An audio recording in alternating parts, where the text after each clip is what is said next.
13-ാം നൂറ്റാണ്ടിൽ Marco Polo എന്ന യുവാവ് ചൈനയിലേക്ക് ഒരു യാത്ര നടത്തുകയാണ്. എന്നിരുന്നാലും അദ്ദേഹം എപ്പോഴെങ്കിലും ചൈനയിൽ എത്തിയിട്ടുണ്ടോ എന്ന സംശയം ഇപ്പോഴും ചരിത്രകാരന്മാർക്കിടയിൽ നിൽക്കുന്നുണ്ട്. മധ്യകാലഘട്ടത്തിലെ മാർക്കോ പോളോ എന്ന ഈ പരിവേഷകന്റെ അല്ലെങ്കിൽ വ്യാപാരിയുടെ യാത്രയെപ്പറ്റി ഇന്നും ലോകമെമ്പാടുമുള്ള പണ്ഡിതന്മാർ ചൈനയിലെ ഇംപീരിയൽ പാലസിൽ തിരച്ചിൽ നടത്തുന്നുണ്ട്.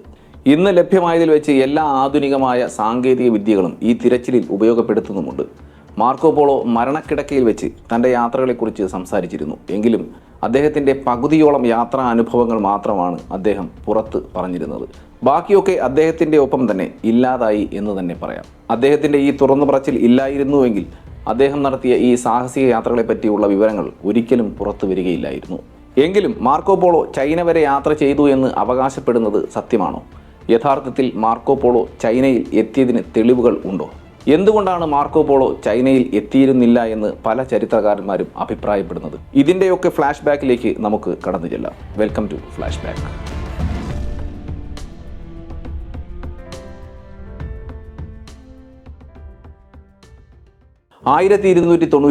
റിപ്പബ്ലിക് ഓഫ് ജനോവയും വെനീസും തമ്മിൽ നടന്ന ഒരു നാവിക യുദ്ധത്തിനിടയിൽ വെനീഷ്യൻ വ്യാപാരിയായിരുന്ന മാർക്കോ പോളോ ജനോവൻ സൈന്യത്തിൻ്റെ പിടിയിലാകുന്നു. ജയിലിൽ വെച്ച് ബന്ധിയാക്കപ്പെട്ട മറ്റൊരു തടവുകാരനെ അദ്ദേഹം കണ്ടുമുട്ടുന്നു. പിസയിലെ ഒരു സമ്പന്ന കുടുംബത്തിൽ പിറന്ന ഈ എഴുത്തുകാരൻ പ്രശസ്തനായ റെസ്റ്റിക്കെല്ലോ ആയിരുന്നു. ഫ്രാങ്കോ ഇറ്റാലിയൻ മേഖലയിലെ ഒരു ഇറ്റാലിയൻ എഴുത്തുകാരനായിരുന്നു അദ്ദേഹം. നോവലുകൾ, യാത്രാ വിവരണങ്ങളൊക്കെ എഴുതുന്ന ഭാവനാസമ്പന്നനായ ഒരു എഴുത്തുകാരൻ. തടവിലാക്കപ്പെട്ട ഈ രണ്ടു പേർക്കുമിടയിൽ അധികം വൈകാതെ തന്നെ ഒരു സൗഹൃദം ഉടലെടുത്തു. തടവറയിലെ ഏകാന്തത മടുപ്പിക്കാൻ തുടങ്ങിയപ്പോൾ അന്നുവരെയുള്ള തൻ്റെ അത്ഭുത യാത്രകളെപ്പറ്റി സഹതടവുകാരനോട് മനസ്സ് തുറക്കാൻ മാർക്കോ പോളോ തയ്യാറാകുന്നു. അദ്ദേഹം താൻ സഞ്ചരിച്ച വിചിത്രമായ വഴികൾ, മനോഹരവും കാഠിന്യം നിറഞ്ഞതുമായ അനുഭവങ്ങളൊക്കെ തൻ്റെ സഹതടവുകാരനോട് വിവരിക്കാൻ തുടങ്ങി. വളരെ കഷ്ടതകൾ നിറഞ്ഞ ഏഷ്യൻ രാജ്യങ്ങളിലേക്കുള്ള യാത്രകൾ അദ്ദേഹം വിവരിച്ചു. അതിൽ ചൈനയിലേക്കുള്ള യാത്രയും അനുഭവങ്ങളും അത്ഭുതങ്ങൾ നിറഞ്ഞതായിരുന്നു.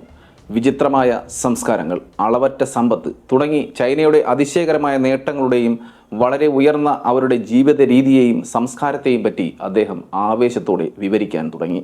ഈ സാഹസിക യാത്രകളുടെ വിവരങ്ങൾ കേട്ട് ആവേശത്തോടെ അതൊക്കെ പേപ്പറിൽ കുറിക്കുമ്പോഴേക്കും റെസ്റ്റിക്കെല്ലോ മാർക്കോ പോളോയുടെ ഒരു ആരാധകനായി മാറിക്കഴിഞ്ഞിരുന്നു. ഈ വിവരങ്ങൾ മനോഹരമായി പേപ്പറിൽ കുറിച്ച റെസ്റ്റിക്കെല്ലോ ലോകമറിയപ്പെടുന്ന മാർക്കോ പോളോയുടെ ആത്മകഥയായ the travels of Marco Polo എന്ന പുസ്തകം പൂർത്തിയാക്കി. മാർക്കോ പോളോയ്ക്ക് റെസ്റ്റിക്കെല്ലോയ്ക്കൊപ്പം ജയിലിൽ കഴിയേണ്ട സാഹചര്യം ഉണ്ടായിരുന്നില്ല എങ്കിൽ ഈ യാത്രകളും നേട്ടങ്ങളും ഒന്നും പുറം ലോകം ഇന്നും അറിയില്ല എന്ന് തന്നെ പറയാം. ഈ പുസ്തകമാണ് പോളോ കുടുംബത്തിൻ്റെ, അതായത് മാർക്കോ പോളോയുടെ പിതാവിൻ്റെയും പിതൃ സഹോദരന്മാരുടെയും യാത്രകൾ വരെ പുറം ലോകം അറിയാൻ ഇടയാക്കിയത്. പോളോ കുടുംബത്തിൻ്റെ വ്യാപാര യാത്രകൾ അവരെ വെനീസിൽ നിന്നും ചൈനയിൽ വരെ എത്തിച്ചു എന്ന് വാദിക്കുന്നവർക്ക് അവരുടെ കാഴ്ചപ്പാടുകളെ പിന്തുണയ്ക്കുന്ന ശക്തമായ വാദങ്ങളും ഉണ്ട്. പക്ഷേ മാർക്കോ പോളോയെ ചുറ്റിപ്പറ്റിയുള്ള തർക്കങ്ങളും നൂറ്റാണ്ടുകളായി നിലനിൽക്കുന്ന ഒന്നു തന്നെയാണ്. ആ തർക്കം ഇന്നും തുടരുകയുമാണ്. പലരും മാർക്കോ പോളോ വിവരിക്കുന്ന ഈ യാത്രകൾ അദ്ദേഹം സ്വയം നടത്താതെ പോളോ കുടുംബത്തിലെ മറ്റുള്ളവർ നടത്തിയ യാത്രാനുഭവങ്ങൾ പറഞ്ഞു കേട്ട് ഭാവനയിൽ നെയ്തെടുത്തതാണെന്ന് അവകാശപ്പെടുന്നുണ്ട്. മാർക്കോ പോളോയുടെ മിക്ക നിരീക്ഷണങ്ങളും അദ്ദേഹത്തിൻ്റെ സമകാലികരിൽ പോലും അത്ഭുതമായും അവിശ്വസനീയമായും കണക്കാക്കപ്പെട്ടിരുന്നു. മാർക്കോ പോളോയെപ്പറ്റി തർക്കിക്കുന്നവർക്കിടയിൽ പ്രധാനമായും നിലനിൽക്കുന്ന തർക്കം അദ്ദേഹം ചൈനയിൽ വരെ എത്തിച്ചേർന്നോ ഇല്ലയോ എന്നതിനെ സംബന്ധിച്ച് മാത്രമാണ്.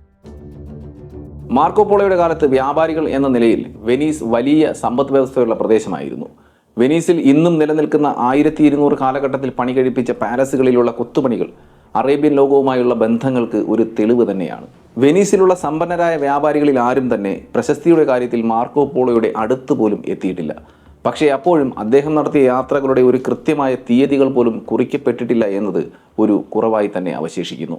നൂറ്റാണ്ടുകളായി മാർക്കോ പോളോയെ ചുറ്റിപ്പറ്റിയുള്ള ചരിത്രകാരന്മാരുടെ തർക്കങ്ങൾ നിരന്തരം തുടർന്നു വരുന്നതാണ്. 24 വർഷത്തെ നീണ്ട യാത്രകൾ അവസാനിപ്പിച്ച് വെനീസിൽ തിരിച്ചെത്തിയ മാർക്കോ പോളോ പറഞ്ഞ കഥകൾ അത്ഭുതങ്ങൾ പോലും വളരെ എളുപ്പത്തിൽ വിശ്വസിച്ചിരുന്ന അദ്ദേഹത്തിൻ്റെ സമകാലികരെ പോലും ആശ്ചര്യപ്പെടുത്തുന്നതായിരുന്നു. മാർക്കോ പോളോയുടെ കഥകൾ അവിശ്വസനീയമായി തോന്നിയ അവർ മാർക്കോ പോളോയെ ഇൽ മിലിയോൺ എന്ന് വിളിച്ചു. പൊങ്ങച്ചക്കാരനെന്നും അവിശ്വസനീയമായ കഥകൾ പറയുന്നവനും എന്നൊക്കെയായിരുന്നു ഈ വാക്കിൻ്റെ അർത്ഥം. ഇന്നും മാർക്കോ പോളോയുടെ വീട് നിലനിൽക്കുന്ന സ്ഥലത്തെ വിളിക്കുന്നത് കോർട്ടെ ഇൽ മിലിയോൺ എന്നാണ്. ഒരു സാഹിത്യകാരനായ മറീന മംഗ്ലർ മാർക്കോ പോളോയുടെ യാത്രകൾക്ക് പിന്നിലെ രഹസ്യം തിരഞ്ഞ് വെനീഷ്യൻ ചരിത്രം തിരയാൻ തുടങ്ങുന്നു. അവരുടെ വർഷങ്ങൾ നീണ്ടുനിന്ന പഠനത്തിനൊടുവിൽ മാർക്കോ പോളോയുടെ ചൈനീസ് യാത്രകളെ പറ്റിയുള്ള അദ്ദേഹത്തിൻ്റെ വിവരണത്തിൽ ഒരുപാട് കുറവുകളും തിരികെ കയറ്റലും ഉണ്ടെന്ന് കണ്ടെത്തുന്നു. അദ്ദേഹം ചൈനയെപ്പറ്റി വെളിപ്പെടുത്തിയ പല കാര്യങ്ങളും അന്ന് മറ്റ് യാത്രക്കാരോ വ്യാപാരികളോ പോലും ഉന്നയിക്കാത്ത കാര്യങ്ങളായിരുന്നു. മാർക്കോ പോളോ എന്ന ഒരേ ഒരു മനുഷ്യന് മാത്രം എങ്ങനെ ഇതൊക്കെ കാണാൻ കഴിഞ്ഞു എന്നുള്ളത് സങ്കല്പിക്കാൻ പ്രയാസമാണെന്ന് അവർ വിലയിരുത്തി. കിഴക്കൻ ഏഷ്യയിലേക്കുള്ള മാർക്കോ പോളോയുടെ ആദ്യ യാത്ര അദ്ദേഹത്തിൻ്റെ പിതാവായ നിക്കോളോ പോളോയോടും നിക്കോളോ പോളോയുടെ സഹോദരനായ മഫയോയ്ക്കും ഒപ്പമായിരുന്നു. ഭൂമിയുടെ മറ്റൊരു അറ്റത്തേക്ക് സാഹസികമായി യാത്ര നടത്തുകയായിരുന്നു എന്നായിരിക്കണം അന്ന് യുവാവായ മാർക്കോ പോളോയ്ക്ക് തോന്നിയിട്ടുള്ളത്. മാർക്കോ പോളോയുടെ പിതാവിനും അദ്ദേഹത്തിൻ്റെ സഹോദരനും ഇതൊരു ആദ്യ യാത്രയൊന്നും ആയിരുന്നില്ല. ഈ യാത്ര തുടങ്ങുന്നതിനും വർഷങ്ങൾക്ക് മുൻപ് അവർ മംഗോളിയയുടെ ഉൾപ്രദേശങ്ങളിൽ യാത്ര നടത്തിയിരുന്നു. മാത്രമല്ല അന്നത്തെ ശക്തനായ മംഗോളിയൻ ഭരണാധികാരിയായ കുബ്ലൈ ഖാന്റെ കൊട്ടാരത്തിൽ അവർ എത്തുകയും ചെയ്തു. അപ്പോക്കലിപ്റ്റിക് കുതിരപ്പടയാളികളുടെ സാമ്രാജ്യം കടന്നു ചെന്ന ആദ്യ വ്യാപാരികൾ എന്ന നിലയിലായിരുന്നു അവർ. ഈ യാത്രയിൽ നേരിടാൻ പോകുന്ന അപകടങ്ങളെക്കുറിച്ച് മുന്നേ തന്നെ ബോധവാന്മാരായിരുന്നു. അക്കാലത്ത് ടാർട്ടുകൾ എന്നറിയപ്പെട്ടിരുന്ന മംഗോളിയക്കാർ അവരുടെ അതിക്രൂരമായ യുദ്ധമുറകളാലും അക്രമങ്ങളാലും ഒക്കെ വളരെ കുപ്രസിദ്ധരായിരുന്നു. അന്നത്തെ പാശ്ചാത്യ രാജ്യങ്ങളിലുള്ള ആളുകൾ അവരെ നാശത്തിൻ്റെ പ്രതീകമായിട്ടാണ് കണ്ടിരുന്നത്. മാത്രമല്ല അവർ ചെങ്കിസ് ഖാന്റെയും അദ്ദേഹത്തിൻ്റെ പിൻഗാമികളുടെയും കീഴിൽ യൂറോപ്പിലേക്ക് പോലും കടന്നു ചെല്ലുകയും അക്രമം അഴിച്ചുവിടുകയും ചെയ്തിരുന്നു. മംഗോളിയക്കാരുടെ അതിക്രൂരമായ ഈ പടയോട്ടം അങ്ങ് കിഴക്കൻ ചൈന മുതൽ പടിഞ്ഞാറ് കരിങ്കടൽ വരെ വ്യാപിച്ച ഒരു വലിയ മംഗോളിയൻ സാമ്രാജ്യം തന്നെ കെട്ടിപ്പടുത്തിരുന്നു. മംഗോളിയൻ സൈന്യം കടന്നു ചെന്ന ഓരോ പ്രദേശത്തെയും ആളുകൾ ഒന്നുകിൽ കൊല്ലപ്പെടുകയോ അല്ലെങ്കിൽ അവർ കീഴടങ്ങുകയോ ചെയ്തിരുന്നു. തടവിൽ കഴിയുന്ന സമയത്ത് മാർക്കോ പോളോ തൻ്റെ സഹതടവുകാരനോട് തൻ്റെ അച്ഛൻ്റെയും അമ്മാവൻ്റെയും ഒപ്പം ഷാങ്ഡുവിലെ കുബ്ലൈ ഖാന്റെ കൊട്ടാരത്തിൽ എത്തിയതായി വിവരിക്കുന്നുണ്ട്. അദ്ദേഹത്തിൻ്റെ വിവരണം അനുസരിച്ച് ഈ യാത്ര മാർക്കോയുടെ ജീവിതത്തിലെ ഒരു വലിയ അപ്രതീക്ഷിത വഴിത്തിരിവായിരുന്നു. അന്നത്തെ ഭരണാധികാരികളിൽ പലരും ഭയപ്പെട്ടിരുന്ന ഈ മംഗോളിയൻ ഭരണാധികാരി ക്രിസ്ത്യൻ മതത്തിൽ കൂടുതൽ ആകർഷനാവുകയും അതിനെപ്പറ്റി കൂടുതൽ പഠിക്കാനായി ക്രിസ്ത്യൻ പുരോഹിതന്മാരെ എത്തിക്കാൻ പോളോ കുടുംബത്തെ വെനീസിലേക്ക് തിരികെ അയക്കുകയുമായിരുന്നു. തിരികെയുള്ള യാത്രയിൽ അവർക്ക് അപകടം സംഭവിക്കാതിരിക്കാൻ, അതായത് അവർ സഞ്ചരിക്കുന്ന വഴിമധ്യേ ഏതെങ്കിലും കൊള്ളക്കാരോ മറ്റു ഭരണകൂടങ്ങളോ അവരെ ആക്രമിക്കാൻ മുതിർന്നാൽ അവരെ കുബ്ലൈ ഖാന്റെ ആൾക്കാരാണെന്ന് മനസ്സിലാക്കാനായി അവർക്കൊരു അടയാളമായി കൊറിയൻ ടാബ്ലറ്റുകൾ എന്ന് വിളിക്കപ്പെടുന്ന ഒരു സ്വർണത്തിൽ നിർമ്മിച്ച വസ്തു നൽകുന്നു. പോകുന്ന വഴിക്ക് എന്തെങ്കിലും പ്രശ്നമുണ്ടായാൽ, ആരെങ്കിലും ആക്രമിച്ചാൽ അവരോട് ഇത് കാണിച്ച് മംഗോളിയൻ ഭരണാധികാരിയുടെ പ്രതിനിധികളാണെന്ന മുന്നറിയിപ്പ് നൽകുന്നതിലൂടെ അവരൊക്കെ ഭയന്ന് പിന്മാറും. കാരണം അന്ന് മംഗോളിയൻ ഭരണകൂടത്തെ ഭൂരിഭാഗം ജനതയ്ക്കും ഭയമായിരുന്നു. യാത്രാമധ്യേ നിക്കോളോ പോളോ ഇത്തരത്തിലുള്ള ഒരു കൊറിയൻ ടാബ്ലറ്റ് മാർക്കോയെ കാണിക്കുന്നുണ്ട്. മാത്രമല്ല വെനീസിലേക്കുള്ള തങ്ങളുടെ യാത്രയിൽ ഈ ടാബ്ലറ്റ് ഉപയോഗിച്ച് മറികടന്ന അപകടങ്ങളെപ്പറ്റിയും അക്രമങ്ങളെപ്പറ്റിയും ഒക്കെ വിവരിക്കുകയും ചെയ്തു. ഇത്തരത്തിലുള്ള ഒരു ടാബ്ലറ്റ് കയ്യിലുള്ളയാൾ മംഗോളിയൻ ഭരണാധികാരിയുടെ ഒരു അംബാസിഡറായി വരെ കണക്കാക്കപ്പെട്ടിരുന്നു. മംഗോളിയൻ ഭരണാധികാരികളുടെ ഔദ്യോഗികമായ സംരക്ഷണത്തിൽ ഭയമില്ലാതെ സ്വതന്ത്രമായി യാത്ര ചെയ്യാൻ ഉപയോഗിക്കപ്പെട്ട ഈ ടാബ്ലറ്റുകൾ പെക്സ എന്ന് മംഗോളിയയിൽ അറിയപ്പെട്ടിരുന്നു. പോളോ കുടുംബത്തിന് അത് അമൂല്യമായ നിധി തന്നെയായിരുന്നു. 1310 പോളോ കുടുംബത്തിൻ്റെ ചരിത്രം ചികഞ്ഞ വെനീഷ്യൻ ചരിത്രകാരന്മാർക്ക് ഗ്രാൻഡ് ഖാന്റെ കൊറിയൻ ടാബ്ലറ്റുകളെ പറ്റി പരാമർശിക്കുന്ന തെളിവുകൾ ലഭിച്ചു. മാർക്കോ പോളോയുടെ അമ്മാവനായ മാഫിയോ മാർക്കോ പോളോയ്ക്ക് ഇതുപോലെ ഒരു ടാബ്ലറ്റ് സമ്മാനമായി നൽകിയിരുന്നതിന് തെളിവുകൾ ഉണ്ടായിരുന്നു. മാത്രമല്ല ഇതേ ടാബ്ലറ്റുകളുടെ സാന്നിധ്യം സ്ഥിരീകരിക്കുന്ന മറ്റൊരു തെളിവും ലഭിച്ചിട്ടുണ്ട്. മാർക്കോയുടെ മകളായ ഫാന്റീനയുടെ വിവാഹത്തിന് സ്ത്രീധനമായി നൽകിയ സ്വത്തിൻ്റെ പട്ടികയിൽ ഇതേ ടാബ്ലറ്റുകൾ പരാമർശിക്കപ്പെടുന്നുണ്ട്. അതായത് ഈ തെളിവുകളൊക്കെ വിരൽ ചൂണ്ടുന്നത് മാർക്കോ പോളോ പരാമർശിച്ച ഈ ടാബ്ലറ്റുകൾ മംഗോളിയയിൽ ഒരു പാസ്പോർട്ടായി നിലനിന്നിരുന്നു എന്ന് തന്നെയാണ്. 1271 വസന്തകാലം പോളോ കുടുംബത്തിൻ്റെ യാത്രയുടെ ആദ്യപാദം എന്നോണം ഒരു പായ്ക്കപ്പലിൽ വെനീസിൽ നിന്നും മെഡിറ്ററേനിയൻ സമുദ്രമാർഗം യാത്ര പുറപ്പെടുന്നു. ഈ പായ്ക്കപ്പലിൻ്റെ ലക്ഷ്യം ആക്രെ തുറമുഖമാണ്. ഈ യാത്രയിൽ ആക്രയിൽ വെച്ച് പുതുതായി തിരഞ്ഞെടുക്കപ്പെട്ട അന്നത്തെ പോപ്പ് ഗ്രിഗറിയെ കണ്ടുമുട്ടിയതായി മാർക്കോ പോളോ ജയിലിൽ വെച്ച് റെസ്റ്റിക്കെല്ലയോട് അവകാശപ്പെടുന്നുണ്ട്. മാത്രമല്ല പോളോ സംഘത്തിൻ്റെ യാത്രയ്ക്ക് ആവശ്യമായ എല്ലാ സഹായങ്ങളും പോപ്പ് ചെയ്തു നൽകിയെന്നും പരാമർശിക്കുന്നുണ്ട്. കൂടാതെ ക്രിസ്തുവിൻ്റെ ശവകുടീരത്തിന് മുന്നിൽ തെളിയിക്കുന്ന വിളക്കിൽ നിന്നുമാണെന്ന് പറഞ്ഞ് കുറച്ചു തുള്ളി എണ്ണ പോപ്പ് സമ്മാനമായി നൽകിയതായും മാർക്കോ പോളോ ജയിലിൽ വെച്ച് റെസ്റ്റിക്കെല്ലയോട് വിവരിക്കുന്നുണ്ട്. എന്തായാലും 12-ാം നൂറ്റാണ്ടിലെ റെസ്റ്റിക്കെല്ലയുടെ ഈ ബുക്കിൽ മാർപ്പാപ്പയുടെ ഇടപെടൽ വ്യക്തമായി എഴുതപ്പെട്ടിരുന്നു.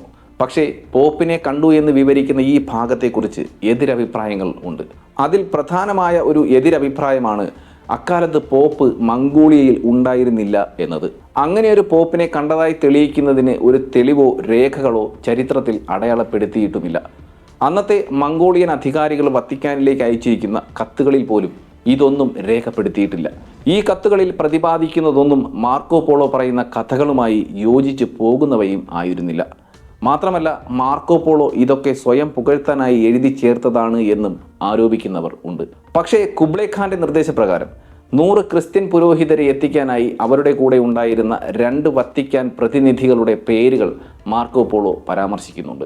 അതിൽ ഒരാളുടെ പേര് വില്യം എന്നായിരുന്നു. അദ്ദേഹം അക്കാലത്ത് പാലസ്തീനിൽ താമസിച്ചിരുന്നതായി തെളിവുകളും ഉണ്ട്.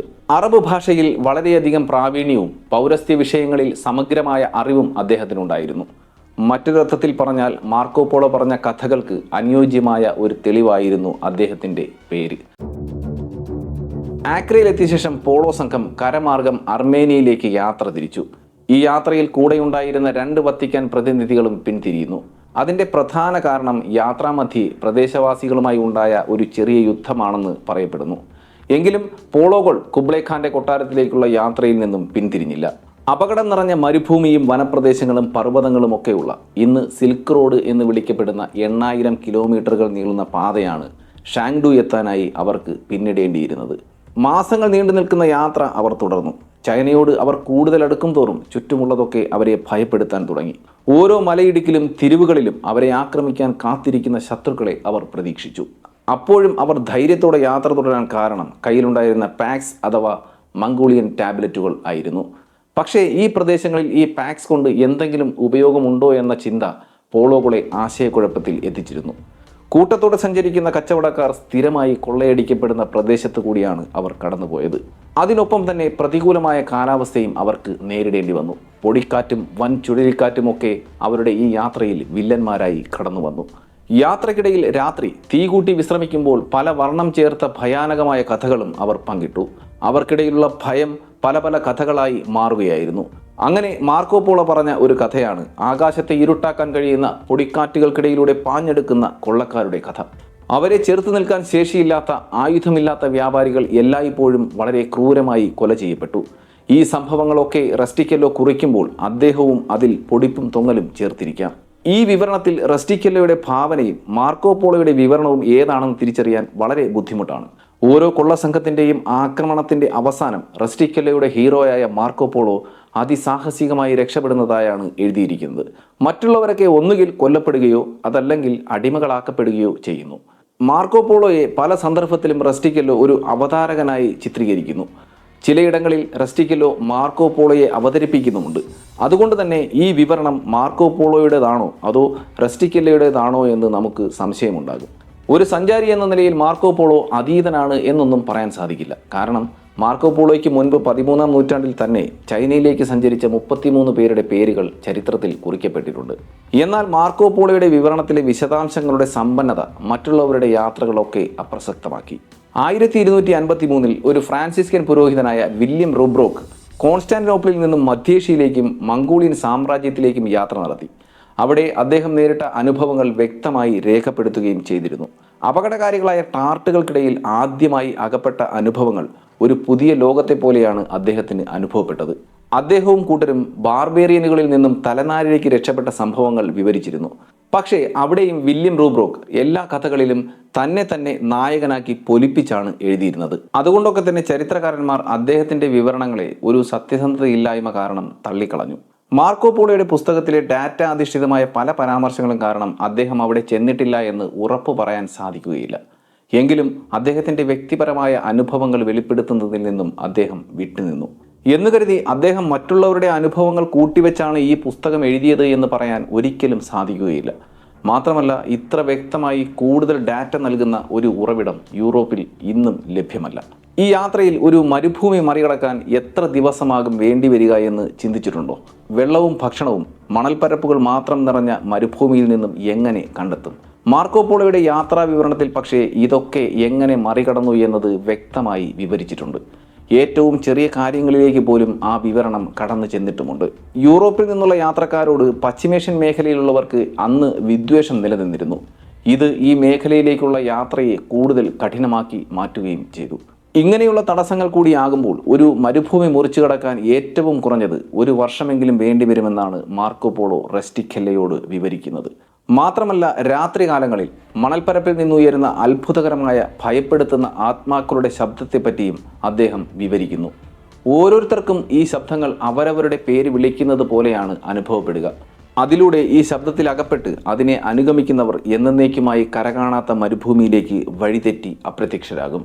ഇങ്ങനെ ശബ്ദങ്ങൾ പുറപ്പെടുവിക്കുന്ന മൺകൂനകളെ പാടുന്ന മൺകൂനകൾ എന്നർത്ഥപ്പെടുന്ന മിങ്ഷാ ഷാൻ എന്നാണ് ചൈനയിൽ വിളിക്കപ്പെട്ടിരുന്നത്. കാറ്റിൽ അനേക ലക്ഷം മൺതരികൾ പറന്നുയരുകയും അവ ചുറ്റി സഞ്ചരിക്കുകയും ചെയ്യുന്നതിലൂടെ തമ്മിലുരസുമ്പോൾ പലപ്പോഴും മനുഷ്യ ശബ്ദങ്ങൾക്ക് സാമ്യമുള്ള ശബ്ദങ്ങൾ പുറപ്പെടുന്നു. ഈ പ്രതിഭാസത്തെ ഇന്ന് സോണറസ് ഇഫക്റ്റ് എന്നാണ് വിളിക്കപ്പെട്ടത്.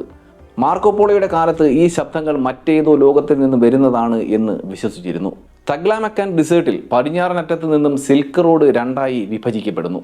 അതിൽ തെക്കൻ പാതയാണ് മാർക്കോപോളോ യാത്രയ്ക്കായി തിരഞ്ഞെടുത്തത്. ഈ യാത്രയുടെ 30-ാം ദിവസം അവർ മരുപ്പച്ചയും വെള്ളവും ഒക്കെ ലഭിക്കുന്ന ഒരു പ്രധാന നഗരമായ ഡൻ ഹുവാങ്ങിൽ എത്തിച്ചേരുന്നു. പക്ഷേ മാർക്കോപോളോ തൻ്റെ വിവരണത്തിൽ ഈ നഗരത്തെക്കുറിച്ച് ഒരിക്കലും പരാമർശിച്ചിരുന്നില്ല. നിരവധി വ്യാപാരികളുടെ വ്യാപാരപാതകളിൽ ഏറ്റവും പ്രധാന കേന്ദ്രവും ചൈനയിലേക്കുള്ള പ്രവേശനവും ഈ നഗരത്തിലൂടെയാണ് സാധ്യമാകുന്നത്. ഡെൻഹുവാങ്ങിലെ വളരെ പ്രശസ്തമായ ബുദ്ധഗുഹകൾ ഈ പ്രദേശത്താണ് ഉള്ളത്. മാത്രമല്ല ബുദ്ധമതം മംഗോളിയയിലേക്ക് വ്യാപിച്ച നിഗൂഢമായ ഒരു സ്ഥലം കൂടിയായിരുന്നു അത്. നൂറുകണക്കിന് ഗുഹകളിൽ കല്ലുകളിൽ കൊത്തിത്തീർത്ത ബുദ്ധമത ആരാധനാലയങ്ങൾ അവിടെ ഉണ്ടായിരുന്നു. ബുദ്ധനെ ബഹുമാനിക്കുന്നതിനായി എണ്ണമറ്റ ചിത്രങ്ങളും പ്രതിമകളും കൊണ്ട് ഈ ആരാധനാലയങ്ങൾ അലങ്കരിച്ചിരുന്നു. എന്നിട്ടും മാർക്കോ ഈ സ്ഥലത്തെക്കുറിച്ച് തൻ്റെ യാത്രാ വിവരണത്തിൽ പ്രതിപാദിച്ചിരുന്നില്ല. ഈ സ്ഥലത്തെക്കുറിച്ചുള്ള അറിവില്ലായ്മയാണോ അതോ മനഃപൂർവ്വം പ്രതിപാദിക്കാതിരുന്നതാണോ എന്ന് സംശയിക്കപ്പെടുന്നതായി ഫ്രാൻസിസ് വുഡ് എന്ന ചരിത്രാന്വേഷക അഭിപ്രായപ്പെടുന്നു. 700ഓളം ചെറിയ ഗുഹകളിൽ കൊത്തിത്തീർത്ത ഈ അത്ഭുതകരമായ പാറക്കെട്ട് വളരെ മനോഹരമായ ഒരു കാഴ്ച തന്നെയാണ്. മാർക്കോപോളോ ഈ സ്ഥലത്തെക്കുറിച്ച് പ്രതിപാദിക്കുന്നുണ്ട് എങ്കിലും അതിനൊപ്പം ചില മുസ്ലിം ആചാരങ്ങളെക്കുറിച്ച് സംസാരിക്കുകയാണ് ചെയ്തിരിക്കുന്നത്. ഈ പാറക്കെട്ടുകളെപ്പറ്റിയോ ഗുഹകളെപ്പറ്റിയോ അവിടെയുള്ള ബുദ്ധവിശ്വാസത്തെപ്പറ്റിയോ മാർക്കോപോളോ എങ്ങും പരാമർശിച്ചിരുന്നില്ല. മാർക്കോപോളോയുടെ യാത്രാ വിവരണത്തിൽ അവിടെയുള്ള സ്ഥലങ്ങളെയും നഗരങ്ങളെയും കുറിച്ചുള്ള വിവരണങ്ങൾ ഡെൻഹുവാങ്ങിലേക്കുള്ള വ്യാപാരപാതയുമായി യോജിക്കുന്നത് തന്നെയാണ്. പക്ഷേ അതിനുശേഷം അദ്ദേഹത്തിൻ്റെ ആഖ്യാനത്തിൽ വഴിതെറ്റിയതുപോലെയുള്ള ഒരു കുതിച്ചുചാട്ടം നമുക്ക് കാണാൻ സാധിക്കും. മാത്രമല്ല ഡെൻഹുവാങ് വിട്ടതിന് ശേഷം വളരെ അത്ഭുതപ്പെടുത്തുന്ന ഒരു പിഴവ് മാർക്കോപോളോയ്ക്ക് സംഭവിച്ചിരിക്കുന്നു. അത് സിൽക്ക് റോഡിലൂടെ നീളുന്ന ചൈന വൻമതിലിനെ പറ്റി മാർക്കോപോളോ തൻ്റെ പുസ്തകത്തിൽ എങ്ങും ഒരു വരി പോലും പ്രതിപാദിക്കുന്നില്ല എന്നതാണ്. ഡാൻഹുവാങ് മറികടന്ന് സിൽക്ക് റൂട്ട് വഴി സഞ്ചരിക്കുമ്പോൾ ഗാൻസു ഇടനാഴിയിൽ വന്നെത്തും. ഇവിടെ പർവ്വതങ്ങൾക്കിടയിൽ പരന്നു കിടക്കുന്ന ഒരു വലിയ സമതലം നമുക്ക് കാണാം. ഈ സമതലത്തിൻ്റെ മധ്യഭാഗത്തായി മഞ്ഞ നിറത്തിൽ പണിതുയർത്തിയ ചൈനീസ് വൻമതിൽ ശ്രദ്ധിക്കാതിരിക്കാൻ ഒരു വഴിയുമില്ല. ഇത് എന്നാണ് എങ്ങനെയാണ് പണി കഴിപ്പിച്ചിരിക്കുന്നത് എന്ന് ഏതൊരു മനുഷ്യനും ഇത് കണ്ടാൽ ചിന്തിച്ചു പോകും. പക്ഷേ അതിനെക്കുറിച്ച് മാർക്കോപോളോ തൻ്റെ യാത്രാ വിവരണത്തിൽ ഒരിടത്തും പരാമർശിച്ചിട്ടില്ല. ഇന്നുവരെ നിർമ്മിച്ചിട്ടുള്ളതിൽ വെച്ച് ഏറ്റവും ഗംഭീരമായ മനുഷ്യനിർമ്മിത വസ്തു തന്നെയാണ് ചൈനീസ് വൻമതിൽ. 2000 വർഷത്തിലേറെയായി ചൈനീസ് ഭരണാധികാരികൾ തങ്ങളുടെ പ്രജകളെ കൊണ്ട് ഈ ഭീമാകാരമായ പ്രതിരോധ കോട്ട നിർമ്മിക്കാനും അതിനെ സംരക്ഷിക്കാനും ഉത്തരവിട്ടു. ആദ്യമൊക്കെ കളിമൺ ഉപയോഗിച്ചും പിന്നീട് കൂറ്റൻ കല്ലുകൾ ഉപയോഗിച്ചും അവിടെയുള്ള ജനങ്ങൾ ഈ വൻമതിലിൻ്റെ നിർമ്മാണം നടത്തി. മാർക്കോപോളോ ചൈനീസ് വൻമതിലിനെ പറ്റി പൂർണ്ണമായും തൻ്റെ വിവരണത്തിൽ നിന്ന് മനഃപൂർവ്വം ഒഴിവാക്കിയെന്നത് ആധുനിക ചിന്താഗതി ഉള്ളവർക്ക് അസംഭവ്യമാണെന്ന് തോന്നിയിരിക്കാം. എങ്കിലും ഒറ്റ വരികളിൽ പോലും ഇതേ ചൈനീസ് മതിലിനെ പരാമർശിക്കാതെ കടന്നുപോയ മറ്റ് സമകാലിക യാത്രാ വിവരണങ്ങളും ഉണ്ട്. അതായത് 1300 കാലഘട്ടങ്ങളിൽ എഴുതപ്പെട്ട ചില യാത്രാ വിവരണങ്ങളിലും ഭൂപടങ്ങളിലും പോലും ഇതേ ചൈന വൻമതിലിനെ പറ്റി പരാമർശിച്ചിട്ട് പോലുമില്ല. ഉദാഹരണമായി 1385 നിർമ്മിക്കപ്പെട്ട ചൈനയുടെ മുഴുവനായും വരയ്ക്കപ്പെട്ട ഭൂപടത്തിൽ പോലും ചൈന വൻമതിൽ പരാമർശിക്കപ്പെട്ടിട്ടില്ല. 16-ാം നൂറ്റാണ്ടിലാണ് ആദ്യമായി ചൈന വൻമതിൽ പരാമർശിക്കപ്പെട്ട ആദ്യ ഭൂരേഖ തന്നെ തയ്യാറാക്കപ്പെട്ടത്. ശരിക്കും ചൈന വൻമതിലിനെ പറ്റി മാർക്കോപോളോ മനഃപൂർവ്വം ഒഴിവാക്കിയതായിരുന്നില്ല. അതിൻ്റെ പ്രധാന കാരണമായി മനസ്സിലാക്കാൻ സാധിക്കുന്നത് അന്നത്തെ ചൈനീസ് സമൂഹത്തിനിടയിൽ തകർന്ന കളിമണ്ണിൻ്റെ ഒരു അനാവശ്യ നിർമ്മിതിയായി മാത്രമാണ് ചൈനീസ് വൻമതിൽ നിലനിന്നിരുന്നത് എന്നാണ്. അതുകൊണ്ട് തന്നെ ചൈനീസ് വൻമതിലിന് അത്ര പ്രാധാന്യമൊന്നും കൊടുക്കേണ്ട കാര്യമില്ല എന്ന് മാർക്കോപോളോയ്ക്ക് തോന്നിയിരിക്കാം. ചൈനീസ് വൻമതിലിൻ്റെ നിർമ്മാണം 300 വർഷങ്ങൾ കൊണ്ടാണ് പൂർത്തിയാക്കിയത്. അതുകൊണ്ട് തന്നെ ഈ മതിലിനെ പറ്റി പരാമർശിക്കാതെ പോയതിന് കാരണങ്ങൾ ഉണ്ടായിരിക്കാം. എങ്കിലും ഡൻഹുവാങ്ങിലുള്ള ഗുഹാക്ഷേത്രങ്ങളെപ്പറ്റി മാർക്കോപോളോ പരാമർശിക്കാതെ പോയത് എന്തുകൊണ്ടാണ് എന്നുള്ള ചോദ്യത്തിന് ഇന്നും ശരിയായ ഉത്തരം ലഭിച്ചിട്ടില്ല. ഒടുവിൽ പോളോ സംഘം അതികഠിനമായ യാത്ര പൂർത്തിയാക്കി ചൈനയിൽ എത്തിച്ചേർന്നു. പക്ഷേ ഷാൻഡുവിലെ കുബ്ലൈ ഖാന്റെ കൊട്ടാരത്തിൽ എത്തിച്ചേരാൻ ഇനിയും 2000-ത്തിലധികം കിലോമീറ്റർ അവർ പിന്നിടേണ്ടതായുണ്ട്. അപ്പോഴേക്കും കുബ്ലൈ ഖാൻ ചൈനയിലെ ആദ്യത്തെ മംഗോളിയൻ ചക്രവർത്തിയായി സ്വയം അവരോധിക്കപ്പെട്ട് കഴിഞ്ഞിരുന്നു. വലിയ പോരാട്ടങ്ങൾക്കും അട്ടിമറികൾക്കും ശേഷം എതിർത്ത് നിന്ന എല്ലാ മംഗോളിയൻ ഗോത്രങ്ങളെയും ആക്രമിച്ച് കീഴടക്കുന്നതിൽ കുബ്ലൈ ഖാൻ വിജയിച്ചു.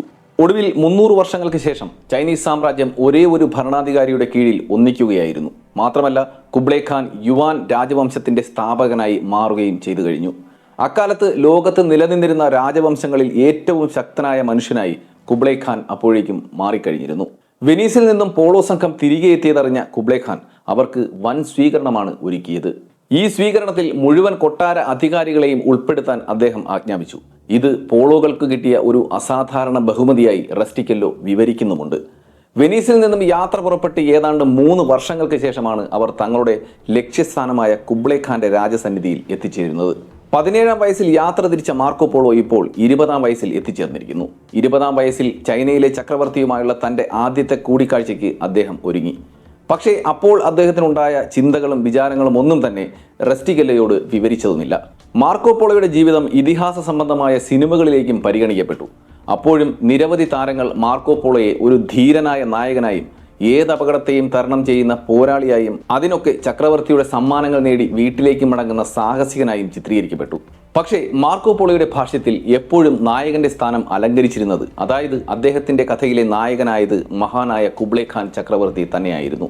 മാർക്കോ പോളോ പറഞ്ഞതനുസരിച്ച് ഒരു പുതുവത്സര ദിനത്തിൽ ചൈനീസ് ചക്രവർത്തിക്ക് 1 ലക്ഷത്തിലധികം വെള്ളക്കുതിര സമ്മാനിച്ചിരുന്നു. മാർക്കോ പോളോയുടെ കടുത്ത ആരാധകനായി മാറിയിരുന്ന റെസ്റ്റിക്കെല്ലോ പോലും ഈ അസാധാരണമായ സംഖ്യ, അതായത് 1 ലക്ഷത്തിലധികം വരുന്ന വെള്ളക്കുതിരകൾ നൽകിയെന്ന അവകാശവാദത്തെ അവിശ്വസനീയമായ സംഭവമായി തന്നെയാണ് കണ്ടത്. പക്ഷേ റെസ്റ്റിക്കെല്ലോ മാർക്കോ പോളോയുടെ ഒരു അന്ധനായ ആരാധകനായി മാറിക്കഴിഞ്ഞിരുന്നു. അതുകൊണ്ട് തന്നെ ഈ സംഖ്യയും അദ്ദേഹം വിശ്വാസത്തിൽ എടുത്തു. എല്ലാ വർഷത്തിലെയും സെപ്റ്റംബർ 28-ന് കുബ്ലൈ ഖാൻ തൻ്റെ ജന്മദിനം ആഘോഷിക്കുമായിരുന്നു. ഈ ആഘോഷത്തെക്കുറിച്ചും മാർക്കോ പോളോ വിശദമായി പ്രതിപാദിക്കുന്നുണ്ട്. ജന്മദിനത്തിൽ സ്വർണത്തിൽ നിറഞ്ഞ വസ്ത്രങ്ങൾ ധരിച്ചാണ് കുബ്ലൈ ഖാൻ ആഘോഷങ്ങളിൽ പങ്കെടുത്തിരുന്നത്. രാജ്യത്താകമാനമുള്ള 12,000-ലധികം വരുന്ന പ്രഭുക്കന്മാരും യോദ്ധാക്കളും ഈ ആഘോഷത്തിൽ പങ്കെടുക്കാറുണ്ട്. നിറത്തിലും ഭംഗിയിലും ചക്രവർത്തിക്കും ചേരുന്ന തരം ഗൗണുകൾ ധരിച്ചുകൊണ്ടാണ് എല്ലാവരും ഈ ആഘോഷത്തിൽ പങ്കെടുക്കാറുള്ളത്. ഓരോരുത്തരും അവരവരുടെ അധികാരങ്ങൾ അല്ലെങ്കിൽ റാങ്കുകൾ സൂചിപ്പിക്കുന്ന സ്വർണ്ണ ബെൽറ്റുകൾ പ്രദർശിപ്പിച്ചുകൊണ്ടാണ് വസ്ത്രധാരണം ചെയ്യാറുള്ളത്. ഈ വസ്ത്രങ്ങളൊക്കെയും രത്നങ്ങളും വിലയേറിയ മുത്തുകളും കൊണ്ട് തുന്നിച്ചേർത്തവയായിരുന്നുവെന്ന് മാർക്കോ പോളോ തറപ്പിച്ച് പറയുന്നുണ്ട്. ഇതുപോലെയുള്ള കുബ്ലൈ ഖാനെ കുറിച്ചുള്ള പല വിവരണങ്ങളും അദ്ദേഹത്തിൻ്റെ പുസ്തകത്തിൽ വ്യക്തമായി നൽകുന്നുണ്ട്. ഓരോ വരികളിലും കുബ്ലൈ ഖാനോടുള്ള ബഹുമാനം നമുക്ക് വായിച്ചെടുക്കുവാനും സാധിക്കും. ചൈനയിലെ ആഘോഷങ്ങളും ചടങ്ങുകളും സാമ്രാജ്യത്വപരമായ വേട്ടകളെക്കുറിച്ചുമൊക്കെ നമുക്ക് വിശദമായി വായിക്കാൻ മാർക്കോ പോളോയുടെ ബുക്കിൽ നിന്നും സാധിക്കും. ഈ വിശദമായ വിവരങ്ങളൊക്കെ ചൈനീസ് വൃത്തങ്ങൾ സ്ഥിരീകരിച്ചിട്ടുമുണ്ട്. 19-ാം നൂറ്റാണ്ട് മുതലാണ് പുരാതന ചൈനീസ് രേഖകളിൽ മാർക്കോ പോളോയുടെ സാന്നിധ്യത്തെക്കുറിച്ച് പരിശോധന ആരംഭിച്ചത്. എങ്കിലും അതിലൊക്കെ വെനീഷ്യക്കാരുടെ കുടുംബ പേരുമായി സാമ്യമുള്ള ബൊലേവോ എന്ന പേര് മാത്രമാണ് മെൻഷൻ ചെയ്തിട്ടുള്ളത്. എങ്കിലും ബൊലേവോ പോളോ എന്ന വാക്കിന് തുല്യമായ പദം തന്നെയായിരുന്നു. പക്ഷേ ചരിത്രകാരന്മാർക്കിടയിൽ ഈ സ്വരച്ചേർച്ചയ്ക്ക് എതിരഭിപ്രായങ്ങളും ഇന്നും നിലനിൽക്കുന്നു. എങ്കിലും 2010-ൽ ഒരു ചൈനീസ് ചരിത്രകാരനായ പെങ് ഹായി ബൊലുവോയെ മാർക്കോ പോളോയുമായി ബന്ധിപ്പിക്കുന്ന ഒരു കാര്യത്തെക്കുറിച്ച് പ്രസ്താവിക്കുന്നു. കുബ്ലൈ ഖാന്റെ രാജകൊട്ടാരത്തിലെ ഒരു പ്രമുഖ സ്ഥാനം വഹിക്കുന്ന സമൻ എന്നയാൾ കൊട്ടാരത്തിൽ തന്നെയുള്ള മറ്റൊരു അധികാരിയെ അറസ്റ്റ് ചെയ്യാൻ ഉത്തരവിട്ടിരുന്നു. കുടിച്ചു മതോന്മത്തനായി സ്ത്രീകൾക്കായി പ്രത്യേകം അനുവദിച്ചിരുന്ന ഇടത്തേക്ക് നിയമം ലംഘിച്ച് കടന്നു ചെന്നു എന്നായിരുന്നു കുറ്റാരോപണം. ഇങ്ങനെ അറസ്റ്റ് ചെയ്യപ്പെട്ടയാൾ ബൊലുവോ ആയിരുന്നു. ഈ അറസ്റ്റ് ചെയ്യപ്പെട്ട ബൊലുവോ മാർക്കോ പോളോ ആണെന്ന് സംശയിക്കാൻ സാധ്യമായ തെളിവുകളും ലഭിക്കുന്നുണ്ട്. കുബ്ലൈ ഖാൻ ഈ അറസ്റ്റിനെ പറ്റി അറിഞ്ഞപ്പോൾ തന്നെ ഈ ബൊലുവോയെ തൻ്റെ മുൻപാകെ കൊണ്ടുവരാൻ ഉത്തരവിട്ടു. അദ്ദേഹത്തിൻ്റെ കേസ് കേട്ടതിന് ശേഷം ഈ ബൊലുവോയോട് നിരുപാധികം അദ്ദേഹം ക്ഷമിക്കുക മാത്രമല്ല ഒരു പ്രധാന ദൗത്യം ഏൽപ്പിക്കുകയും ചെയ്തു. ദൂരെ ഒരു പ്രദേശത്തേക്ക്, അതായത് കുബ്ലൈ ഖാന്റെ തന്നെ അധീനതയിലുള്ള ഒരിടത്തേക്ക് അവിടുത്തെ നികുതി പിരിക്കാൻ വേണ്ടി ഒരു ഔദ്യോഗിക പ്രതിനിധിയായി അദ്ദേഹത്തെ അയക്കുകയായിരുന്നു. കുബ്ലൈ ഖാൻ എപ്പോഴും മാർക്കോ പോളോയെ സംരക്ഷിക്കുന്ന തീരുമാനങ്ങളാണ് എടുത്തിരുന്നത്. ഇതിൽ നിന്നും കുബ്ലൈ ഖാന് എന്തുകൊണ്ടോ വളരെ പ്രിയപ്പെട്ട ഒരാളായിരിക്കണം മാർക്കോ പോളോ എന്ന് കരുതണം. ഈ സംഭവം മാർക്കോ പോളോയെ പിടികൂടി കുബ്ലൈ ഖാന്റെ മുന്നിലെത്തിച്ച സമൻ എന്ന അധികാരിക്ക് അപമാനമായി. മറ്റുള്ളവരുടെ മുന്നിൽ അദ്ദേഹത്തിന് തല കുനിക്കേണ്ടി വന്നു. ഈ അപമാന ഭാരത്താൽ വൈകാതെ തന്നെ സമൻ ഹൃദയാഘാതം മൂലം മരണപ്പെട്ടു. ഈ മരണം മറ്റ് ഉന്നത ഉദ്യോഗസ്ഥർക്കിടയിൽ ഗണ്യമായ അതൃപ്തിക്ക് കാരണമാകുന്നു. കൊട്ടാരത്തിലെ മാർക്കോ പോളോയുടെ നിലനിൽപ്പിനും അദ്ദേഹത്തിൻ്റെ ജീവനും പോലും ഈ സംഭവം വെല്ലുവിളിയായി മാറി. ഇത് തിരിച്ചറിഞ്ഞ ബുദ്ധിമാനായ കുബ്ലൈ ഖാൻ യഥാർത്ഥത്തിൽ മാർക്കോ പോളോയെ രക്ഷിക്കുന്നതിനായിട്ടാണ് ദൂരദേശത്തേക്ക് പറഞ്ഞയക്കുന്നത്. ഈ സംഭവം മാർക്കോ പോളോയുടെ വിവരണത്തിൽ എങ്ങും തന്നെ പ്രസ്താവിക്കുന്നുമില്ല. പകരം കൊട്ടാരത്തിൽ ഉണ്ടായിരുന്നവരുടെ അസൂയ മൂലമാണ് മറ്റൊരു ദേശത്തേക്ക് പോകേണ്ടി വന്നത് എന്നാണ് അദ്ദേഹം വിവരിച്ചിരിക്കുന്നത്. ഈ യാത്രയുടെ വിശദാംശങ്ങൾ പരിശോധിച്ച ചരിത്രകാരന്മാർക്ക് 1282-ൽ മാർക്കോ പോളോ എത്തിച്ചേർന്നത് യങ്ഷൗ എന്ന പ്രവിശ്യയിലായിരിക്കണം എന്ന നിഗമനം ഉണ്ടായി. യങ്ഷൗവിലേക്ക് പോയ അദ്ദേഹത്തിന്റെ റൂട്ട് പരിശോധിച്ച ചരിത്രകാരന്മാർക്ക് മാർക്കോ പോളോ പോസ്റ്റ് റോഡ് ഉപയോഗിച്ചിരിക്കണം എന്ന നിഗമനത്തിലെത്തി. ഇത് അദ്ദേഹം കുതിരപ്പുറത്താണ് യാത്ര ചെയ്തത് എന്നതിനെ സൂചിപ്പിക്കുന്നു. ഉയർന്ന റാങ്കിലുള്ള ഉദ്യോഗസ്ഥന്മാർക്ക് വേണ്ടി മാത്രം നീക്കിവെച്ചിരിക്കുന്ന ഒരു പ്രത്യേക അവകാശമായിരുന്നു കുതിരപ്പുറത്തെ യാത്ര. ഈ കണ്ടുപിടുത്തം മാർക്കോ പോളോയ്ക്ക് കുബ്ലൈ ഖാന്റെ ഭരണത്തിന് കീഴിൽ ഉന്നത പദവി ഉണ്ടായിരുന്നു എന്ന് വെളിപ്പെടുന്നു എന്ന് ചൈനീസ് ചരിത്രകാരനായ പെങ് ഹായി പറഞ്ഞു വെക്കുന്നു. മാർക്കോ പോളോ ഈ പ്രദേശത്തേക്ക് എത്തുമ്പോൾ ചൈനയുടെ ഗ്രാൻഡ് കനാലിന് തീരത്താണ് യങ്ഷോ സ്ഥിതി ചെയ്തിരുന്നത്. അക്കാലത്ത് യങ്ഷോ ഉപ്പു വ്യാപാരത്തിന്റെ പ്രധാന കേന്ദ്രമായിരുന്നു. അതുകൊണ്ട് തന്നെ യങ്ഷോ ഖാൻ സാമ്രാജ്യത്തിന്റെ ഏറ്റവും സമ്പന്നമായ നഗരങ്ങളിൽ ഒന്നായി വളർന്നു കഴിഞ്ഞിരുന്നു.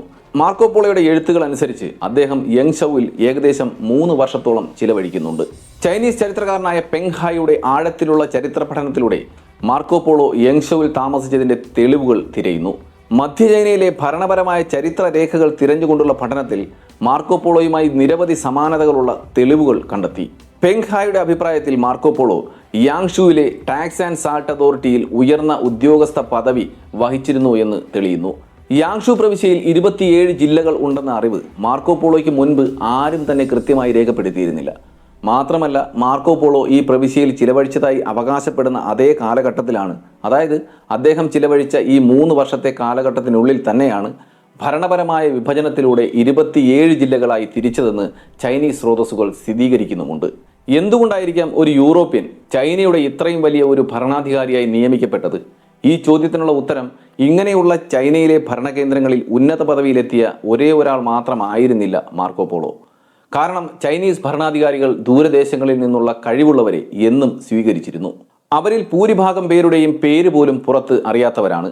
എങ്കിലും ചരിത്രകാരന്മാർക്ക് അവരിൽ ചിലരെക്കുറിച്ചുള്ള വിവരങ്ങളും തെളിവുകളും ലഭിക്കുന്നു. 1951 യാങ്ഷുവിലെ ഒരു ഖനനത്തിൽ ക്രിസ്ത്യൻ ചിഹ്നങ്ങൾ ഉൾക്കൊള്ളുന്ന ഒരു ശവകുടീരം കണ്ടെത്തുന്നു.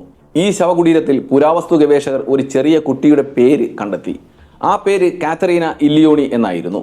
കാതറീന ഇലിയോണി ക്രിസ്തുവർഷം 1342 യാങ്ഷുവിൽ വെച്ചാണ് മരിച്ചതെന്നും കണ്ടെത്തുന്നു. ഈ കുട്ടിയുടെ കുടുംബം മാർക്കോ പോളോയെ പോലെ തന്നെ അപ്പർ ഇറ്റലിയിൽ നിന്നാണ് വന്നത് എന്നും തെളിഞ്ഞു. ജനോവയിൽ നിന്നുള്ള ഒരു വ്യാപാരിയായ ഡൊമിനിക്കോ ഇലിയോണിയുടെ മകളായിരുന്നു ഈ കാതറീന എന്ന് ഈ ശവകുടീരത്തിൽ എഴുതി വെച്ചിരുന്നു. കാതറീന ഇലിയോണിയുടെ കുടുംബം യാങ്ഷുവിൽ സ്ഥിര താമസമാക്കിയിരുന്നു.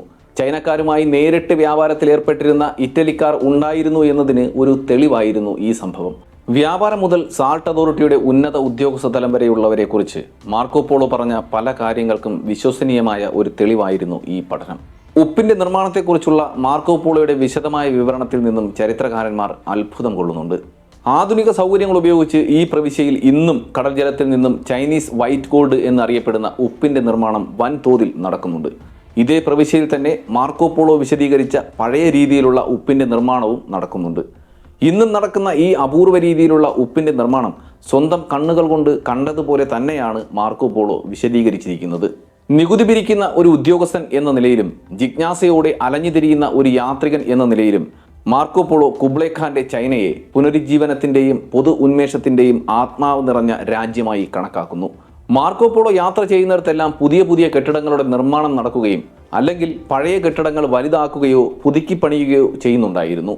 കുബ്ലൈ ഖാന്റെ നേതൃത്വത്തിൽ മികച്ച ഭരണത്തിന്റെ കീഴിൽ അന്ന് മറ്റൊരിടത്തും നിലവിൽ വരാത്ത രീതിയിലുള്ള റോഡ് സംവിധാനവും ഒക്കെയുള്ള ഉയർന്ന പരിഷ്കൃത സമൂഹം തന്നെയായിരുന്നു അദ്ദേഹം അവിടെ കണ്ടത്.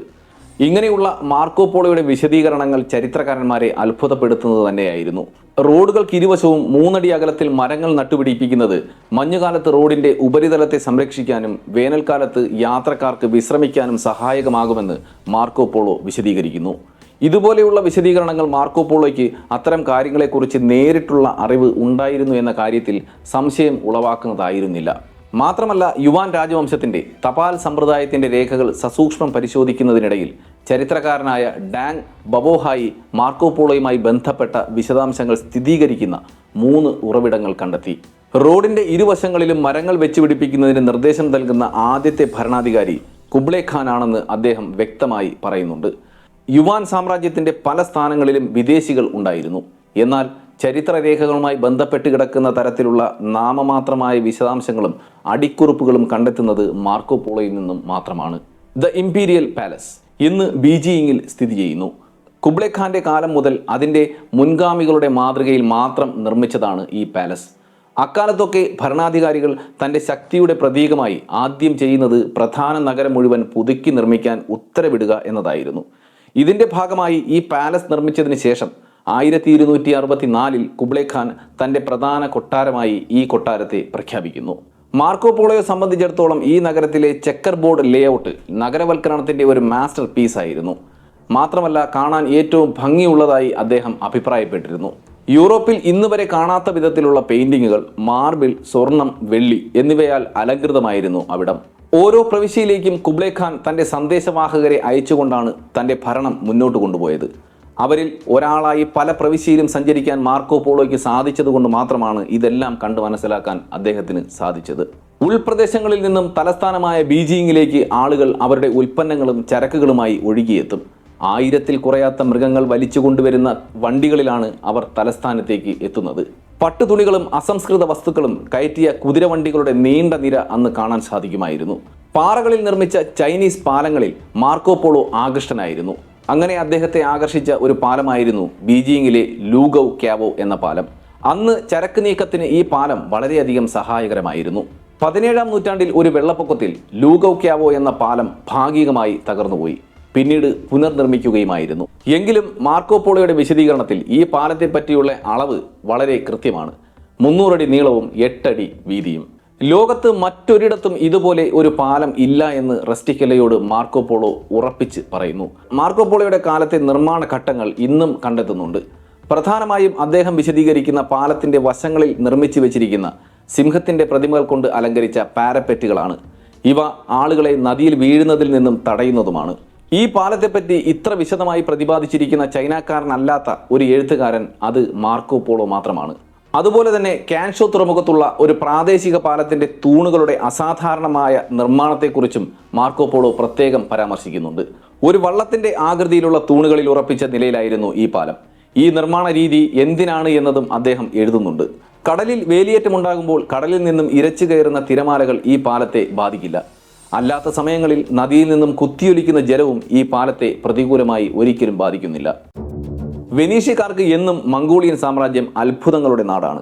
പേപ്പർ മണി എന്നത് മംഗോളിയൻ സാമ്രാജ്യത്തിൽ നിലനിൽക്കുമ്പോൾ യൂറോപ്യൻസിന് കേട്ടുകേൾവി പോലും ഇല്ലാത്തതായിരുന്നു. മൾബറി മരങ്ങളുടെ പുറംതൊലിയിൽ നിന്നാണ് അന്ന് മംഗോളിയൻസ് ഈ പേപ്പർ നിർമ്മിച്ചിരുന്നത്. ഈ പേപ്പർ മണി ഒരു നിയമപരമായ ടെൻഡറായി ഉപയോഗിക്കാൻ വിസമ്മതിച്ചിരുന്നവർ വധശിക്ഷ നേരിടേണ്ടി വരുമെന്നും മാർക്കോ പോളോ കൂട്ടിച്ചേർക്കുന്നു. മധ്യകാല ചൈനീസ് സാമ്പത്തിക വ്യവസ്ഥയെപ്പറ്റി പഠനം നടത്തിയ ഹാൻസ് ആൾറിച്ച് വോഗൽ എന്ന ചരിത്രകാരൻ പേപ്പർ മണിയുടെ ഉറവിടം തേടി പോകുന്നുണ്ട്. മാർക്കോ പോളോയ്ക്കും 20 വർഷം മുൻപ് ഒരു പുരോഹിതൻ ഈ പേപ്പർ മണി പരുത്തിയിൽ നിർമ്മിക്കുന്നതാണെന്ന് പരാമർശിച്ചിരുന്നു. പക്ഷേ മാർക്കോ പോളോ വളരെ വിശദമായിട്ടാണ് മൾബറി മരങ്ങളുടെ തൊലിയിൽ നിന്നാണ് ഈ പേപ്പർ നിർമ്മിക്കുന്നത് എന്ന് വിശദീകരിച്ചിരിക്കുന്നത്. മംഗോളിയൻസ് അവരുടെ കറൻസിക്ക് വേണ്ടി പേപ്പർ നിർമ്മിക്കുന്ന പ്രക്രിയ അദ്ദേഹം വിവരിക്കുന്നുമുണ്ട്. മംഗോളിയൻ പേപ്പർ മണിയെപ്പറ്റി മാർക്കോ പോളോയുടെ വിശകലനം മറ്റ് യൂറോപ്യൻ, പേർഷ്യൻ, അറേബ്യൻ രചയിതാക്കൾ എഴുതിയതിൽ നിന്നും വളരെ വ്യക്തവും ഇന്നുള്ളതിൽ വെച്ച് ഏറ്റവും വിശദവും ഡാറ്റ അടിസ്ഥാനത്തിൽ ഉള്ളതുമായിരുന്നു. മാർക്കോ പോളോ ചൈനയെ ഒരു ആധുനിക രാജ്യമായും സമൃദ്ധിയുടെ നാടായും അനുഭവിച്ചറിഞ്ഞ് തന്നെയാണ് എഴുതിയിരിക്കുന്നതെന്ന് ഒരു പരിധിവരെ വ്യക്തമാണ്. വിശാലമായ സാമ്രാജ്യത്തിൻ്റെ ഹൃദയമായിരുന്നു അന്ന് ചൈന എന്ന് അദ്ദേഹം കുറിച്ചിരിക്കുന്നു. ചൈനയിലെ പ്രാദേശിക ജീവിതത്തെയും അവരുടെ ജിജ്ഞാസകളെയും കുറിച്ചൊക്കെ അദ്ദേഹം ആഴത്തിൽ ചിന്തിക്കുന്നുമുണ്ട്. എങ്കിലും അദ്ദേഹം ഒഴിവാക്കിയ ചില ഭാഗങ്ങളുണ്ട്. ഉദാഹരണത്തിന് യൂറോപ്പിന് ഇപ്പോഴും അജ്ഞാതമായ ചൈനീസ് ലിപിയെപ്പറ്റിയോ അച്ചടി വിദ്യയെപ്പറ്റിയോ പ്രഭുക്കന്മാർക്കിടയിൽ നിലനിന്നിരുന്ന കാൽ കെട്ടുന്നത് പോലെയുള്ള കൗതുകകരമായ ആചാരങ്ങളെപ്പറ്റിയോ അന്ന് ചൈനയിൽ ചായ തയ്യാറാക്കുന്ന വിധത്തെപ്പറ്റിയോ ഒന്നും ഒരു വരി പോലും അദ്ദേഹം പ്രതിപാദിച്ചിരുന്നില്ല. അത്തരം ഒഴിവാക്കലുകളാണ് മാർക്കോ പോളോയുടെ വിശകലനത്തിൽ എതിർപ്പ് പ്രകടമാക്കി കൂടുതൽ ചരിത്രകാരന്മാർ മുന്നോട്ട് വരാൻ കാരണമായത്. ഇങ്ങനെ എതിർക്കുന്ന ചരിത്ര വിദ്യാർത്ഥികളിൽ പ്രമുഖയായ ഫ്രാൻസിസ് വുഡ് പോലും മാർക്കോ പോളോ എപ്പോഴെങ്കിലും ചൈനയിൽ എത്തിയിരുന്നോ എന്ന സംശയം ഉന്നയിക്കുന്നതിനൊപ്പം മാർക്കോ പോളോയുടെ ബുക്ക് മധ്യകാല ലോകത്തെപ്പറ്റി പഠിക്കാൻ ആധുനിക ലോകത്തെ പ്രേരിപ്പിക്കുന്നു എന്ന് സമ്മതിക്കുന്നുമുണ്ട്. മാർക്കോ പോളോയുടെ കാലഘട്ടത്തിൽ നിർമ്മിക്കപ്പെട്ട ഭൂപടങ്ങളിൽ ചൈന സ്ഥിതി ചെയ്യുന്ന ഭാഗം ശൂന്യമായിരുന്നു. പേർഷ്യയുടെ കിഴക്കുള്ള രാജ്യങ്ങളെപ്പറ്റിയും യൂറോപ്യൻസിന് ഒന്നും തന്നെ അറിയില്ലായിരുന്നു. ഈ വിടവ് നികത്താൻ ആദ്യം ശ്രമിക്കുന്നത് മാർക്കോ പോളോ തന്നെയാണ്. മാർക്കോ പോളോയ്ക്ക് മുൻപ് ഇത്രയധികം ലോകം സഞ്ചരിച്ചവർ ഉണ്ടായിരുന്നില്ല. മറ്റു ലോകത്തെ അറിവുകൾ ആദ്യമായി യൂറോപ്യൻസിന് പകർന്നു നൽകിയത് മാർക്കോ പോളോയാണ് എന്ന് തന്നെ പറയാം. ജയിലിലായിരുന്ന സമയത്ത് റെസ്റ്റിക്കെല്ലയോട് ടിബറ്റ് പ്രവിശ്യയെപ്പറ്റിയും കഥകൾ അദ്ദേഹം പറഞ്ഞിരുന്നു. യാത്ര ചെയ്യുന്ന വ്യാപാരികളുമായി അവിടുത്തെ പ്രദേശവാസികൾ നടത്തുന്ന ഏറ്റവും കൗതുകകരമായ ഒരു ആചാരത്തെപ്പറ്റിയാണ് അദ്ദേഹം സംസാരിച്ചത്. തുടക്കത്തിൽ തന്നെ ഏറ്റവും വിശ്വസ്തനായ റെസ്റ്റിക്കെല്ലോയ്ക്ക് പോലും ഈ കഥ വിശ്വസിക്കാൻ വിമുഖത ഉണ്ടായിരുന്നു. ഒരു സാഹചര്യത്തിലും ഒരു ടിബറ്റൻ പുരുഷൻ ഒരു കന്യകയായ പെൺകുട്ടിയെ വിവാഹം കഴിക്കാൻ തയ്യാറായിരുന്നില്ല. മാർക്കോ പോളോ പറയുന്നതനുസരിച്ച് ടിബറ്റിൽ അന്ന് ഒരു പെൺകുട്ടിയെ വിലകെട്ടവളായി കണക്കാക്കാതിരിക്കാൻ നിരവധി പുരുഷന്മാരുമായി ലൈംഗിക ബന്ധത്തിൽ ഏർപ്പെടാൻ നിർബന്ധിതരായിരുന്നു എന്നാണ്. അതുകൊണ്ട് തന്നെ ടിബറ്റൻ പെൺകുട്ടികളുടെ അമ്മമാർ യാത്രക്കാരായ കച്ചവടക്കാരോട് അവരുടെ പെൺമക്കൾക്കൊപ്പം രാത്രിയിൽ ഉറങ്ങാൻ നിർബന്ധിക്കുമായിരുന്നു. തിരികെ അവർ പെൺകുട്ടിയുടെ കഴുത്തിൽ ഒരു പ്രത്യേകതരം മാല അണിയിക്കണം. ടിബറ്റുകാരുടെ ദൃഷ്ടിയിൽ ഇതുപോലെ കൂടുതൽ മാല ധരിക്കുന്ന പെൺകുട്ടിയായിരിക്കും മികച്ച വധു. മാർക്കോ പോളോയുടെ ബുക്ക് എഴുതിയ റെസ്റ്റിക്കല്ലോ ഈ ഭാഗം ഭാവനയിൽ നിന്നും എഴുതി ചേർത്തതാണ് എന്നും അഭിപ്രായപ്പെടുന്നവരുണ്ട്. എന്നാലും ദ ട്രാവൽസ് എന്ന പുസ്തകത്തിന്റെ ചില പതിപ്പുകളിൽ ഈ ഭാഗം കാണാൻ ഇന്ന് സാധിക്കില്ല. യഥാർത്ഥ കയ്യെഴുത്ത് പ്രതിയുടെ 150 കോപ്പികൾ മാത്രമാണ് ഉള്ളത്. ഇതിൽ പലതിലും ഉള്ളടക്കത്തിലും വാക്കുകളിലും വ്യത്യാസവുമുണ്ട്. ഉദാഹരണത്തിന് ഈ ബുക്ക് ലാറ്റിൻ ഭാഷയിലേക്ക് വിവർത്തനം ചെയ്ത ഡൊമിനിക്കൻ പുരോഹിതനായ പിപ്പിനോ ഡാ ബെലോഗ്നയുടെ വിവരണത്തിൽ ടിബറ്റിലെ വിവാഹത്തിന് മുൻപുള്ള ഈ ആചാരം വളരെ വ്യത്യസ്തമായി കാണിക്കുന്നു. പിപ്പിനോയുടെ വാക്കുകളിൽ വിവാഹ ചടങ്ങുകളിലെ വളരെ നിന്ദ്യമായ ശീലമായി ഇതിനെ കണക്കാക്കി. പിപ്പിനോ സ്വന്തം നിലയിൽ ഈ ഭാഗത്ത് പല മാറ്റങ്ങളും വരുത്തുന്നുമുണ്ട്. ഈ ആചാരത്തെ തികച്ചും വെറുപ്പുളവാക്കുന്ന ആചാരമാക്കി അദ്ദേഹം ഒരു വ്യാഖ്യാനം നൽകുകയും ചെയ്തു.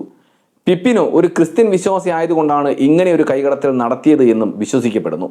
പക്ഷേ മാർക്കോ പോളോ മറ്റുള്ളവരെ അത്ഭുതപ്പെടുത്തും വിധം തുറന്ന മനസ്സുള്ളവനും എപ്പോഴും അറിവുകൾ തിരയുന്നവനുമായിരുന്നു. ബുദ്ധമതത്തോട് അദ്ദേഹത്തിനുള്ള സമീപനം വളരെ സഹിഷ്ണുത നിറഞ്ഞതായിരുന്നു. കൂടാതെ ബുദ്ധന്റെ മെസ്സേജുകൾ തന്റെ സാമ്രാജ്യത്തിന്റെ പ്രമുഖ വിശ്വാസമായി ഉയർത്തിക്കാട്ടിയ കുബ്ലൈ ഖാനെ അദ്ദേഹം അഭിനന്ദിക്കുകയും ചെയ്തു. മാത്രമല്ല മറ്റു വിശ്വാസികളെ ബഹുമാനിക്കുകയും ചെയ്യുന്ന ഒരു ക്രിസ്ത്യൻ വിശ്വാസിയായി അദ്ദേഹം തുടരുകയായിരുന്നു. കുബ്ലൈ ഖാന്റെ ഭരണത്തിന് കീഴിൽ മാർക്കോ പോളോ സുരക്ഷിതനായിരുന്നു. കാലം കടന്നുപോയി. കുബ്ലൈ ഖാന് പ്രായം ഏറി വന്നു. അദ്ദേഹം വാർദ്ധക്യത്തിലേക്ക് കടന്നു. അദ്ദേഹത്തിന്റെ മരണശേഷം ഭരണത്തിൽ എന്ത് മാറ്റമാണ് ഉണ്ടാകാൻ പോകുന്നതെന്ന് നിശ്ചയമില്ലാത്തതിനാൽ മാർക്കോ പോളോയും സംഘവും തിരികെ തങ്ങളുടെ നാട്ടിലേക്ക് പോകാൻ അനുമതി നേടി.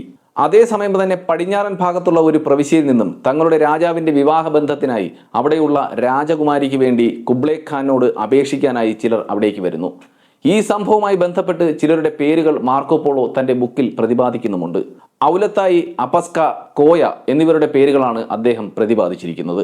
ഈ വിവാഹത്തിനായി യുവരാജകുമാരിയായിരുന്ന കൊക്കച്ചിനെ തിരഞ്ഞെടുത്തു എന്നും പേർഷ്യയിലേക്കുള്ള കപ്പൽപാതയിൽ ഈ രാജകുമാരിയെയും കൊണ്ടുപോകാൻ പോളോ സംഘത്തോട് കുബ്ലൈ ഖാൻ ആവശ്യപ്പെട്ടു എന്നും മാർക്കോ പോളോ റെസ്റ്റിക്കല്ലയോട് വിവരിക്കുന്നു. അങ്ങനെ അവരുടെ വെനീസിലേക്കുള്ള മടക്കയാത്ര ആരംഭിച്ചു. തിരികെ യാത്ര ചെയ്തത് കടൽ മാർഗമായിരുന്നു. പേർഷ്യൻ രാജാവിന്റെ ഈ വധുവുമായുള്ള യാത്ര മാർക്കോ പോളോയുടെ യാത്രകളുടെ ഏറ്റവും മികച്ച തെളിവായി കണക്കാക്കപ്പെടാൻ ദശാബ്ദങ്ങൾ എടുത്തു.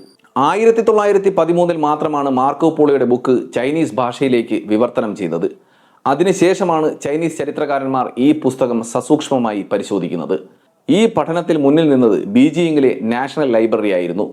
15ാം നൂറ്റാണ്ടിന്റെ ഒരു എൻസൈക്ലോപീഡിയയിൽ നിന്നും മാർക്കോ പോളോയുടെ അവസാന യാത്രയുമായി ബന്ധപ്പെടുത്താൻ കഴിയുന്ന തെളിവുകൾ അവർ കണ്ടെത്തി. ഈ സംഭവത്തിൽ യോങ്ങിൻ ഡാഡിയൻ എന്ന എഴുത്തുകാരൻ ഒരു പേർഷ്യൻ രാജാവിന്റെ പ്രണയബന്ധം സ്ഥിരീകരിക്കുകയും അതിനായി അയച്ച ദൂതന്മാരുടെ പേരുകൾ പ്രതിപാദിക്കുകയും ചെയ്തിരുന്നു. ആ പേരുകൾ മാർക്കോ പോളോ പറഞ്ഞ അതേ പേരുകൾ ആയിരുന്നു: ഔലത്തായി, അപസ്ക, കോയ. ചൈനീസ് എഴുത്തുകാരനായ യോങ്ങിൻ ഡാഡിയൻ ഒരു പക്ഷേ മാർക്കോ പോളോയുടെ പേര് മനഃപൂർവ്വം എഴുതാത്തതാകാം. പക്ഷേ മാർക്കോ പോളോ പറഞ്ഞ മറ്റെല്ലാ കഥാപാത്രങ്ങളും ഈ ബുക്കിൽ ഉണ്ടായിരുന്നു. ഇത് കൂടാതെ റാഷിദ് ആൽബിൻ എഴുതിയ ഒരു പിൽക്കാല പേർഷ്യൻ ഗ്രന്ഥത്തിൽ അദ്ദേഹം ഇതേ കാലയളവിൽ ഒരു പേർഷ്യൻ സംഘത്തിന്റെ ചൈനയിൽ നിന്നും പേർഷ്യയിലേക്കുള്ള തിരിച്ചുവരവിനെ കുറിച്ച് പ്രസ്താവിക്കുന്നുണ്ട്. ഇതെല്ലാം സംയോജിക്കുമ്പോൾ വളരെ വിശ്വസനീയമായി ക്രമമായി കൂട്ടിച്ചേർക്കാൻ സാധിക്കുന്നതാണ്. മാർക്കോ പോളോയുടെ വിവരണം വസ്തുതകളുമായി പൊരുത്തപ്പെടുന്നതായും നമുക്ക് കാണാം. മാത്രമല്ല ഈ സമയം മാർക്കോ പോളോ ചൈനയിലായിരുന്നു എന്നതിന്റെ വ്യക്തമായ തെളിവായും ഇതിനെ നമുക്ക് കാണാം. മാർക്കോ പോളോയുടെ തിരികെയുള്ള യാത്ര 4 വർഷങ്ങൾ നീണ്ടുനിന്നു.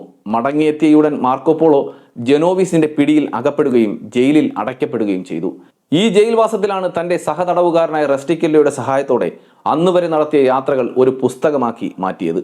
2 വർഷത്തിന് ശേഷമാണ് മാർക്കോ പോളോ ജയിൽ മോചിതനായത്. ജയിൽ മോചിതനായ ശേഷം എഴുത്തുകാരനായ റെസ്റ്റിക്കല്ലോ അപ്രത്യക്ഷനാവുകയായിരുന്നു. അദ്ദേഹത്തിന് എന്താണ് സംഭവിച്ചതെന്ന് പിന്നീട് ഒരു ചരിത്രത്തിലും നമുക്ക് കാണാൻ സാധിക്കുന്നില്ല.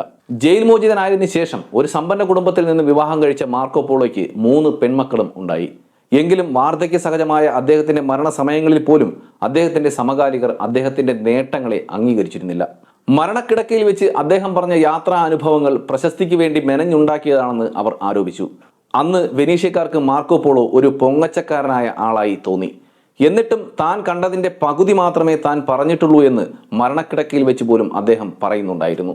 അങ്ങനെ 1324 70-ാം വയസ്സിൽ മാർക്കോ പോളോ മരണപ്പെടുന്നു.